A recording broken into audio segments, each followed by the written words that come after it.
کچھ سال پہلے جنرل آصف غفور باجوہ صاحب نے کہا تھا کہ آنے والے وقت میں جنگیں پانی کے لیے ہوں گی۔ ان کی کئی سال پہلے کی گئی یہ بات کس حد تک سچی تھی، اس کا اندازہ آپ صرف اس بات سے لگا لیجئے کہ امریکہ کی وائس پریزیڈنٹ کملا ہیرس نے ایک بات کرتے ہوئے کہا، یعنی کہ انہوں نے واٹر انفراسٹرکچر پر بات کرتے ہوئے کہا کہ اب بہت جلد پانی کے حوالے سے بھی دنیا میں جنگیں ہوں گی اور پانی کے جو مسائل ہیں ان میں آنے والے وقت میں بہت زیادہ اضافہ ہو جائے گا۔ انہوں نے کہا پہلے دنیا تیل کے لیے جنگیں کرتی تھی، جس طرح امریکہ نے تیل کے لیے عراق کا برا حال کر دیا، یعنی کہ عراق میں آج انسانوں کے بسنے کے لیے، وہاں انسانی زندگی کے رہنے کے لیے سہولیات تقریباً ختم ہو کے رہ گئی ہیں، اور امریکہ نے اس کا بیڑا غرق کر دیا تھا کیونکہ وہاں سے امریکہ تیل نکالنا چاہتا تھا۔ اس کے ساتھ ساتھ اور بھی بہت سارے ایسے ممالک تھے کہ جہاں کی معدنیات نکالنے کے لیے امریکہ ان کے اوپر قبضے کرتا رہا، امریکہ ان کے اندر انتشار پھیلاتا رہا، اپنی وہاں پھر افواج بھیج کے پھر وہاں سے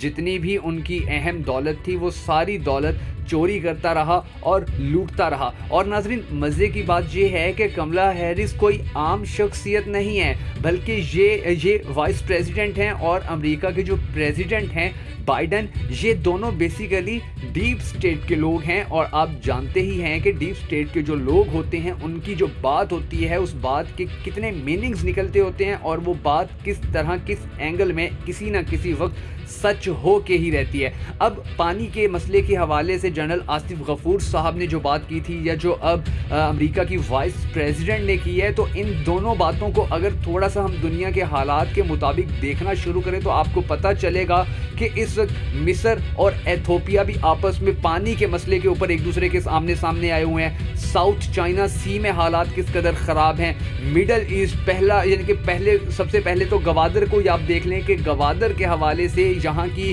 جو بندرگاہ ہے اس کے حوالے سے کتنا بڑا پروپوگنڈا کیا جاتا ہے، یا اس کو ناکام کرنے کے لیے کتنی کوششیں کی جا رہی ہیں، اور چین اس کو کامیاب کرنے کے لیے کتنی کوششیں کر رہے ہیں۔ یعنی کہ پانی کے استعمال، پانی صرف یہ نہیں ہے کہ پینے والا پانی یا فصلوں کو لگانے والا پانی، بلکہ سمندری حدود جو ہیں ان کے حوالے سے بھی جتنے زیادہ آج کل جتنے زیادہ تنازعات سامنے آ رہے ہیں، اس کی مثال ماضی میں نہیں ملتی تھی۔ مودی نے پاکستان کا پانی بند کرنے کا پلان بنایا، 90 ارب ڈالر کی ایک پروجیکٹ، ایک سکیم کے حوالے سے بھی بہت ساری باتیں جو ہیں وہ سامنے آئی تھیں، اور اس کے بعد چین کا اگر آپ حال دیکھیں تو وہاں بھی پانی کی شارٹیج ہے، اور پانی کے نیچے پھر جو اب سمندری پانی ہے اس کے نیچے پھر جو ریسورسز پڑے ہیں، یعنی کہ وہاں پر جو معدنیات ہیں، وہاں پر جو قیمتی دھاتیں ہیں، وہاں پر جو گیس ہے، وہاں پر جو پیٹرول ہے،